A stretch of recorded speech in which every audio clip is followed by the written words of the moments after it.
Hello, good morning students. आज हम start करेंगे बिजनेस स्टडी के अंदर क्लासिफिकेशन ऑफ बिजनेस एक्टिविटीज़। उससे पहले मैं दो बातें आपसे कहना चाहूँगा। देखिए, मोबाइल फ़ोन से स्टडी करना या इस तरह से ऑनलाइन स्टडी करना, क्योंकि लाइव क्लासेस नहीं हो पा रही हैं, थोड़ा सा मुश्किल रहता है। हमारे लिए भी मुश्किल है। मैं भी पहली बार इस तरह का प्रयास कर रहा हूँ, पहले कभी पढ़ाया नहीं है। तो यूट्यूब पे काफ़ी और टीचर्स के वीडियो भी देखे, काफ़ी बेटर हैं, हमसे बहुत अच्छे हैं। कुछ के कम भी हैं, हमारे साथ बिलो एवरेज ही आ रहे हैं, लेकिन एफर्ट्स किए जाएंगे कि आप लोगों को और ज़्यादा अच्छे से अच्छी तैयारी करवाई जाए। अभी ये लंबा चलेगा मेरे हिसाब से, जो भी लॉकडाउन का सिस्टम है स्कूल के रिलेशन में मेरे हिसाब से। तो इसको थोड़ा सा लाइटली ना लें आप लोग, ये ना समझें कि स्कूल खुलेंगे तब दोबारा से कर लेंगे, ये करेंगे, हो सकता है लंबा चला जाए। तो थोड़ा सा सीरियस होकर और थोड़ा सा रिस्पॉन्स करें। कल भी मैंने पूछा आप लोगों से कि क्या कुछ समझ में आया, नहीं आया, कोई मेथड चेंज करने की ज़रूरत हो, लेकिन कोई ख़ास रिस्पॉन्स आप लोगों का नहीं आया। तो मैं आप लोगों से यही कहना चाहूँगा कि थोड़ा सा रिस्पॉन्स करें और जो भी प्रॉब्लम हो वो बताएं, क्योंकि हमारे एक्सपीरियंस काफ़ी है, मेरा भी 12-13 साल हो गए हैं पढ़ाते हुए। तो उसमें तरीके जो हैं वो बदल दिए जाएंगे, जैसा भी आप चाहोगे। हैंडमेड नोट्स हैं वो बना के दे सकते हैं, जैसे भी, मतलब जैसे आपको कंफर्ट फील हो। अब हमें भी बड़ा डिसअपॉइंटिंग सा फील हो रहा है, वो क्लास वाला फील एक्चुअली ऑनलाइन में नहीं आ पाता, क्योंकि एक तो इस चीज़ का एक्सपीरियंस नहीं है। ये कह सकते हो कि इसमें हम बिल्कुल फ्रेशर हैं। जब क्लास में बच्चे सामने होते हैं तो टीचर में जोश अलग टाइप का होता है, सामने से क्वेश्चंस आते हैं, और आप लोग भी समझते हो। कभी मान लो लड़कों के ऊपर कुछ कमेंट पास कर दिया तो लड़कियां खुश हो जाती हैं, लड़कियों पे कर दिया तो लड़के खुश हो जाते हैं। तो क्लास का माहौल एक अच्छा हेल्दी इन्वायरमेंट क्लास का होता है, जो ऑनलाइन में नहीं मिल पाता आपको। और थोड़ा सा ये कह सकते हो बोरिंग है ये प्रोसेस ऑनलाइन, मुझे तो लगा। लेकिन इसको थोड़ा इंटरेस्टिंग बनाने की कोशिश करेंगे, और इसके लिए दोनों साइड से आपको हमें जो है वो एफर्ट्स करने पड़ेंगे। तो थोड़ा सा आज रिस्पॉन्स करें, बताएं। आप कॉल भी कर सकते हैं किसी भी समय पर, नंबर है आप लोगों के पास। आप मैसेज कर सकते हैं व्हाट्सएप ग्रुप के अंदर, जो भी क्वेरीज हो, जो भी दिक्कत हो, जो टॉपिक समझ में ना आए।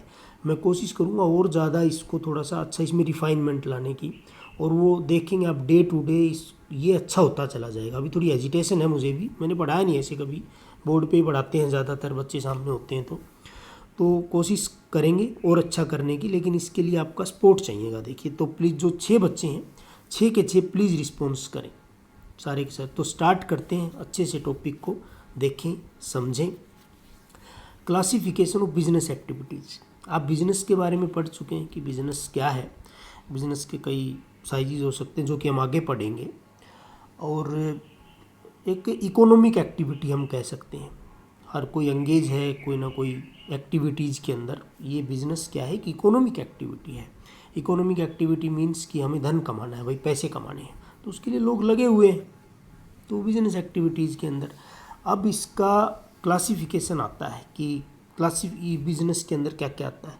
तो मेनली मैं बताऊंगा, जैसे कि आप इसके अंदर देख भी सकते हैं, बिजनेस जो है वो दो चीज़ें इसके अंदर आती हैं मेन, ब्रॉड लेवल पे बात करें, इंडस्ट्री प्लस कॉमर्स। क्या क्या आता है? Industry plus commerce. उसके बाद फिर इंडस्ट्री को फर्दर क्लासीफाई किया गया है, कॉमर्स को भी क्लासीफाई किया गया है। कॉमर्स का पार्ट हम कल करेंगे, कॉमर्स के अंदर क्या क्या आता है, क्या है, what is commerce, what about commerce, all things आज हम डिस्कस करेंगे डिटेल में, बहुत अच्छे से आराम से पढ़ाऊंगा मैं आपको। इंडस्ट्री को हम थोड़ा सा एक्सप्लेन करते हैं कि सबसे पहले इंडस्ट्री क्या है। तो इसमें आप डायग्राम में भी देख सकते हैं कि थर्मल पावर प्लांट का दे रखा, इधर आपके आसपास झाड़ली में है थर्मल पावर प्लांट, एनटीपीसी का और रिलायंस वालों का, वो भी कभी देखा होगा, गए होंगे तो। सीमेंट की फैक्ट्रीज हैं इधर काफ़ी सारी, इंडस्ट्री। तो इंडस्ट्रीज़ जो है नॉर्मली वैसे कह सकते हैं कि भाई इंडस्ट्री तो हमने काफ़ी देखी हुई है सर, यहाँ सीमेंट की इंडस्ट्री है, यहाँ पे कोई ये पावर प्लांट है अपने पास, और भी कई तरह की इंडस्ट्री होती हैं, मिल्क फैक्ट्रीज जहाँ पे पनीर वगैरह कई चीज़ें बनती हैं दूध से, वो चीज़ें, क्रूड ऑयल की इंडस्ट्रीज़ होती हैं, तो काफ़ी चीज़ें होती हैं। असल में इंडस्ट्री क्या है अगर हम डिफ़ाइन करें एक छोटे सा, तो इंडस्ट्री का ये कह सकते हैं कि इंडस्ट्री भी एक इकोनॉमिक एक्टिविटी है, क्योंकि बिजनेस का पार्ट है, तो क्या है, इकोनॉमिक एक्टिविटी है, जिसके अंदर प्रोडक्शन किया जाता है। जिसके अंदर क्या किया जाता है? प्रोडक्शन किया जाता है गुड्स का, यूजफुल गुड्स, थिंग्स जो है वो प्रोड्यूस की जाती हैं, ताकि हम जो है वो हमारे आगे यूज में आ सकें, हमारी लाइफ को थोड़ा सा ईजी बना सकें। तो इंडस्ट्री के अंदर जो है नेचुरल गुड्स भी यूज़ होती हैं, आर्टिफिशियल भी काफ़ी सारी। इसको अब क्लासीफाई किया गया है इंडस्ट्रीज़ को। अगर मैं बात करूं, इंडस्ट्री को क्लासीफाई किया कर रखा है आगे 3 पार्ट्स के अंदर। कितने पार्ट्स के अंदर? 3 पार्ट्स के अंदर। देखिए अगले पेज पे, शायद ये आपको अच्छे से दिखाई नहीं देगा, लेकिन मैं बोल रहा हूँ तो सुनाई देगा, अच्छे से समझने की कोशिश करें। सबसे पहले देखो बिजनेस। बिजनेस के 2 पार्ट्स मैंने बताए, इंडस्ट्री प्लस कॉमर्स, इनसे मिलके ही बिजनेस बना है। तो इंडस्ट्री को 3 पार्ट्स में हम पढ़ते हैं, primary industry, secondary industry, tertiary industry, या जिसको सर्विस सेक्टर भी बोलते हैं। कौन कौन सी? प्राइमरी इंडस्ट्री, प्राथमिक उद्योग, 10th में पढ़े होंगे आपने ज़रूर ये। सेकेंडरी इंडस्ट्री दूसरी श्रेणी के, एंड टर्सरी जिसको सेवा क्षेत्र या सर्विस सेक्टर भी बोलते हैं। ये इंडस्ट्री के पार्ट्स हैं। कॉमर्स पे डिस्कस हम कल करेंगे, कॉमर्स को हम छोड़ देते हैं एक बार एज इट इज़। तो सबसे पहले डिटेल में जाते हैं प्राइमरी इंडस्ट्री। प्राइमरी जैसे नाम से ही है कि प्राइमरी लेवल पे जो काम कर रही है, एक ऐसी इंडस्ट्री जो बिल्कुल प्राइमरी लेवल के ऊपर काम कर रही है। और प्राइमरी लेवल में सबसे पहले क्या था कि जी प्राइमरी लेवल कौन सा, क्या 5th तक का लेवल? नहीं, वो लेवल नहीं है, ये स्कूल लेवल नहीं है। प्राइमरी जैसे सबसे पहले हमें सारी चीज़ें कहाँ से मिलती हैं? नॉर्मली नेचर से मिलती हैं, प्रकृति से मिलती हैं। तो जो नेचुरल रिसोर्सेज एंगेज जहाँ पे ज़्यादा से ज़्यादा होते हैं वो प्राइमरी इंडस्ट्री के अंदर आते हैं। तो it refers to those industry which production undefined raw material out of the finished products are made.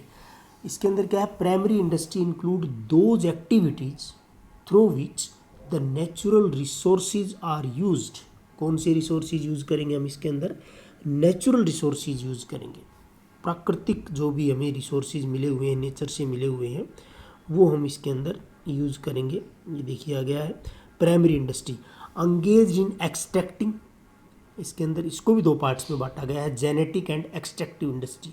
तो engaged in extracting, producing and processing of natural resources. तो क्या वर्ड आया? Natural resources. नीचे एक ये डायग्राम में आप देख रहे होंगे, ये क्रूड ऑयल रिफाइनरी है, यहाँ पर एक्सट्रैक्टिव इंडस्ट्री है, नीचे से कोई गैस तेल वगैरह वो निकाला जा रहा है समुद्र में से। तो engaged in extracting, producing and processing of natural resources, ये प्राइमरी इंडस्ट्री होती है। तो इसको 2 पार्ट्स में हम पढ़ेंगे अच्छे से। सबसे पहला इसके अंदर हम पढ़ रहे हैं एक्सट्रैक्टिव इंडस्ट्रीज। तो इसके 2 पार्ट कौन कौन से बताए? एक extractive, and please make notes, अपने लैंग्वेज में अच्छे अच्छे इसके नोट्स बना लीजिए PDF फाइल से, जो भी मैं सेंड करता हूँ, और अपनी लैंग्वेज में उसको लिखें और प्लीज़ मुझे सेंड भी करें ताकि लगे काम हो रहा है। तो एक्सट्रैक्टिव इंडस्ट्री सबसे पहले हम पढ़ते हैं एक्सट्रैक्टिव इंडस्ट्रीज।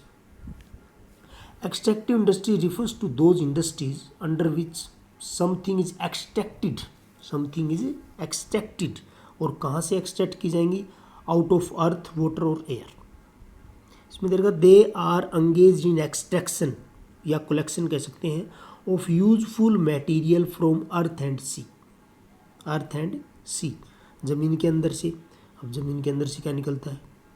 कोल माइंस होती हैं, आपने देखा होगा, कोयले की खान, तो कोयला निकलता है, आयरन, गैस, इस तरह की चीज़ें। तो अर्थ एंड सी से जो एक्सट्रैक्ट की जाती हैं वो एक्सट्रैक्टिव इंडस्ट्रीज होती हैं। एग्जाम्पल के तौर पे माइनिंग, मतलब खनन कार्य। फिशिंग, फिश कहाँ से आती हैं? सी से आती हैं, तो फिशिंग इसके अंदर आ जाएगा। एग्रीकल्चर, क्यूरिंग एक्सेट्रा, ये एक्सट्रैक्टिव होती हैं।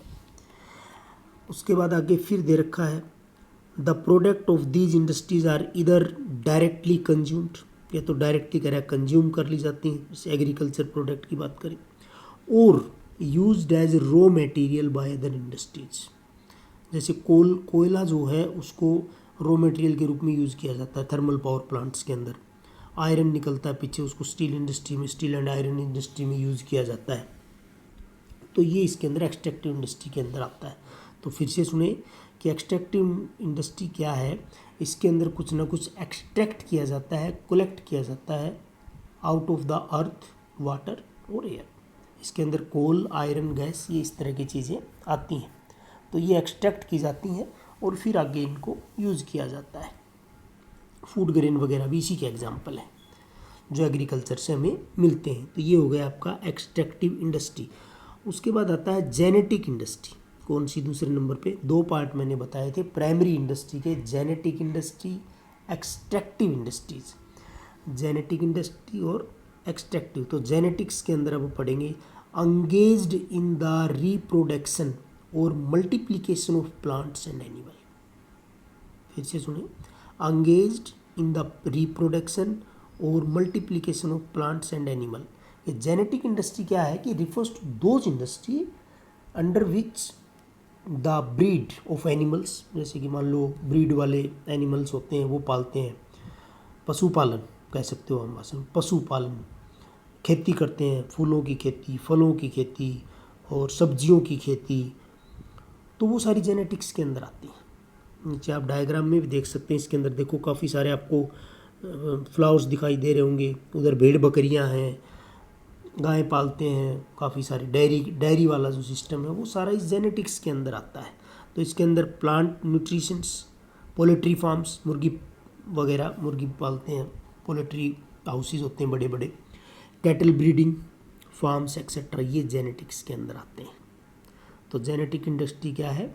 It refers to those industries under which the breed of animals, पशु हो गए इसके अंदर, वेजिटेबल्स आर इम्प्रूव्ड, और वो इम्प्रूव किए जाते हैं, उन पे काम चलता रहता है, and made more useful. These include animal husbandry, poultry, tree planting, ये इसके अंदर आते हैं। ओके, आई थिंक समझ में आया होगा।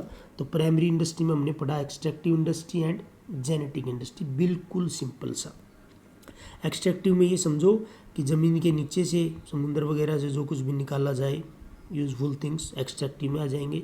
और जेनेटिक्स के अंदर एनिमल हस्बेंड्री, पशुपालन वगैरह, पोल्ट्री फार्मिंग और प्लांटेशन, ये इसके अंदर आते हैं। उसके बाद आते हैं, थोड़ा सा आगे बढ़ते हैं, सेकेंडरी इंडस्ट्री। कौन सी इंडस्ट्री? सेकेंडरी इंडस्ट्री, दूसरे नंबर पे जो आता है। अब जो प्राइमरी इंडस्ट्री सपोर्ट कर रही है सेकेंडरी को, वहाँ पे जो भी मटेरियल तैयार हुआ उससे फिर वो सेकेंडरी इंडस्ट्री में क्या होता है? कुछ मैन्युफैक्चर किया जाता है, कुछ कंस्ट्रक्ट किया जाता है।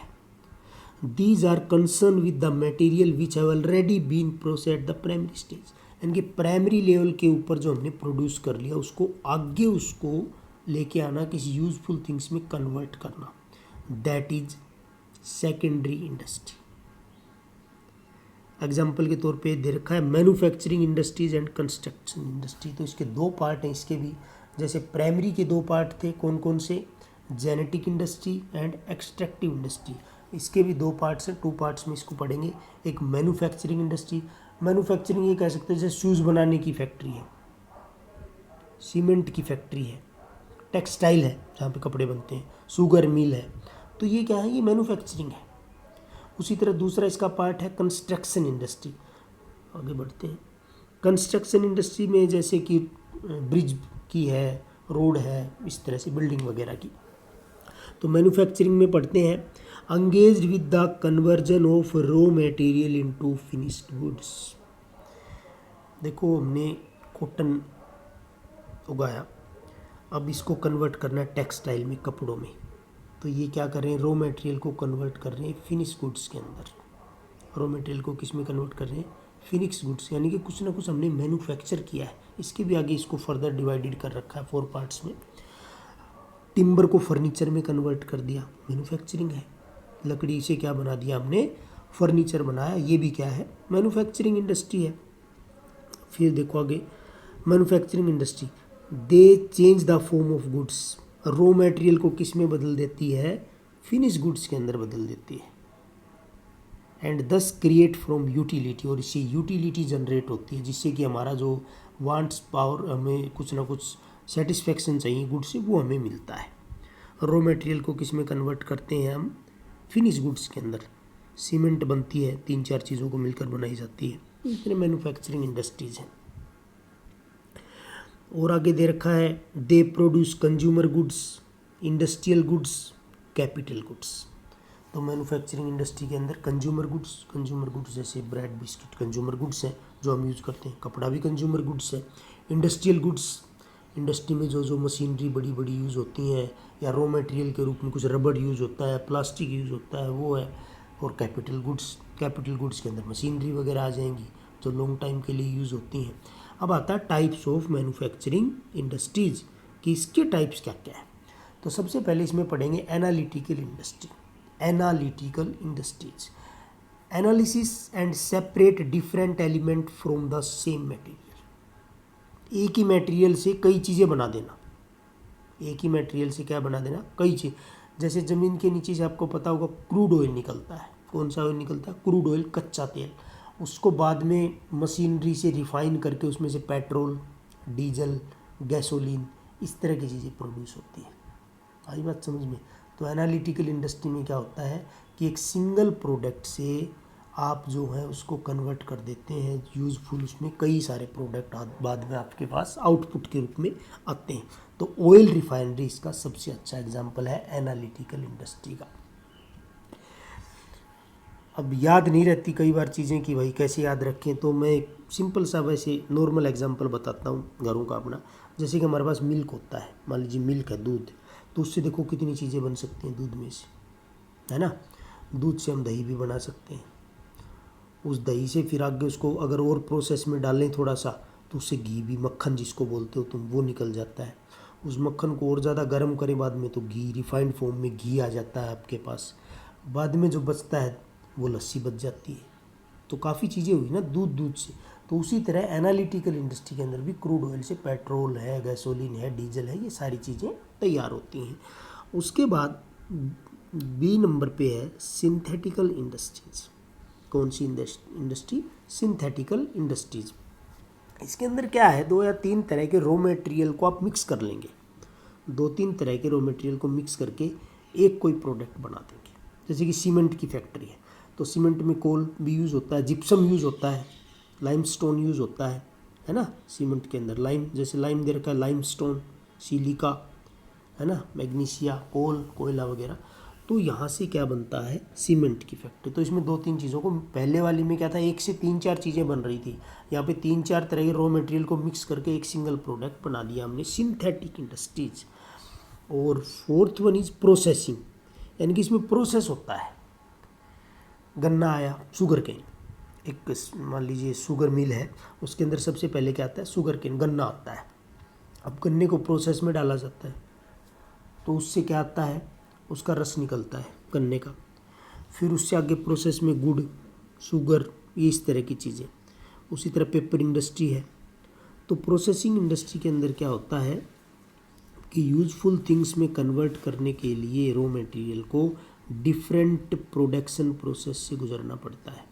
तो इसके एग्जांपल शुगर मिल आप ले सकते हैं। तो इसके अंदर क्या होता है, एक यूजफुल प्रोडक्ट के लिए हमें क्या करना पड़ता है? रॉ मटेरियल को कई प्रोसेस से गुजारना पड़ता है।